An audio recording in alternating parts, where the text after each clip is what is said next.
Rome, 1606. The city hummed with life, a tapestry of color, sound, and motion. Merchants shouted over the piazzas, street performers juggled and sang, and church bells tolled from every corner, marking hours that blended into the relentless rhythm of Roman life. Yet amid this vibrancy, shadows lingered in every alley, and the air seemed to carry both incense and tension.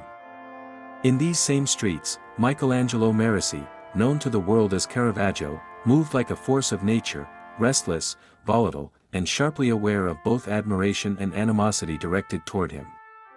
A painter of divine subjects and grotesque realism, he now found himself at the center of a drama that would upend his life. The events began over a dispute, minor to some, monumental to Caravaggio. Whether it was an insult, a gambling debt, or a perceived slight during a casual duel, tensions escalated quickly. Caravaggio's temper was notorious, and his instinct to confront disrespect was unyielding. One spring afternoon, in a crowded street near the Ponte Sant'Angelo, he crossed paths with a young nobleman named Ranuccio Tomassoni. Words were exchanged, tensions flared, and in a matter of moments, the confrontation became physical. Swords were drawn. In a single, fateful instant, Caravaggio struck Tomassoni, leaving him mortally wounded. The fight was chaotic, a blur of motion, sound, and consequence. And in its aftermath, Caravaggio realized the gravity of what he had done. The city, already alive with rumor and intrigue, erupted. Authorities sought him immediately, and the painter understood that staying in Rome meant imprisonment, or worse. He fled at once, abandoning commissioned works, studios, patrons, and the fragile social safety net he had constructed over years of painstaking career building.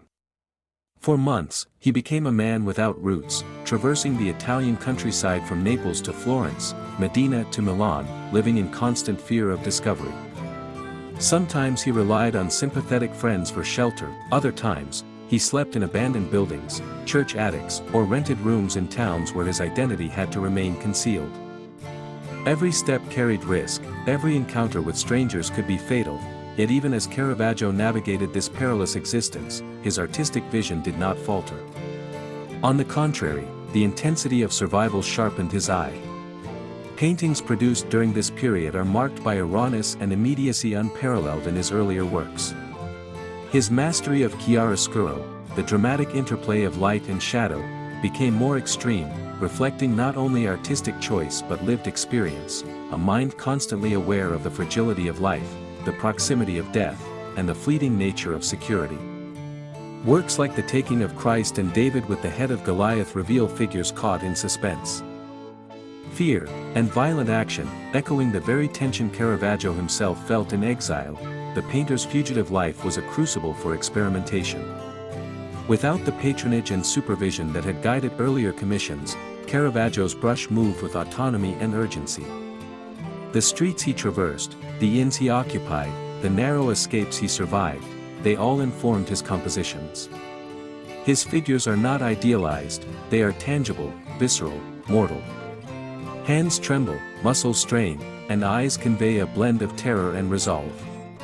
Every painting from this period seems to pulse with the immediacy of life itself, each canvas a reflection of a man grappling with danger, uncertainty, and mortality on a daily basis. But life on the run was not merely about fear, it was also about ingenuity.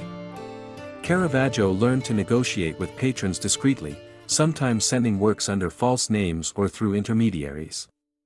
He found ways to survive financially, to eat, to secure materials, all while maintaining the extraordinary quality of his output. At night, he might sketch by candlelight, or observe natural scenes in the countryside to inform compositions. The constraints of exile became, paradoxically, a catalyst for creativity. Danger and deprivation sharpened perception, refined technique, and deepened his psychological insight into human suffering, desire, and triumph. Throughout this period, Caravaggio's name remained a shadow over Rome. Patrons continued to seek him, intrigued by his genius despite the scandal. Colleagues whispered of the fugitive painter whose work had grown darker, more intense, more profoundly human. The paradox of Caravaggio's existence was clear: his art reached new heights precisely because his life had descended into peril and instability. Genius, it seemed, thrived in the crucible of crisis. Eventually, Caravaggio attempted a return to Rome, hoping for pardon and renewed stability. His journey was fraught with uncertainty, illness, and continued risk. When he finally arrived, he brought works forged in exile, paintings charged with immediacy, tension, and unflinching realism. The city that had condemned him now sought him for the brilliance of his vision, the terrifying beauty of his chiaroscuro, and the emotional resonance that could only emerge from one who had walked the edge of mortality. The fugitive, the painter, the man, all became intertwined in the canvas, in the color, and in the shadows he so masterfully controlled. Caravaggio's exile and the art it produced reveal a paradox central to his legacy: violence and danger, rather than stifling genius, transformed it. The painter's life and work became inseparable. The immediacy of survival infused his canvases with authenticity, pathos, and intensity.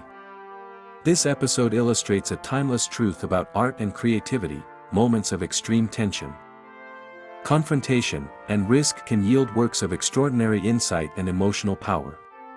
Caravaggio's fugitive years stand as testament to a genius who, though imperiled by circumstance, created some of the most compelling, human, and dramatic paintings of his era.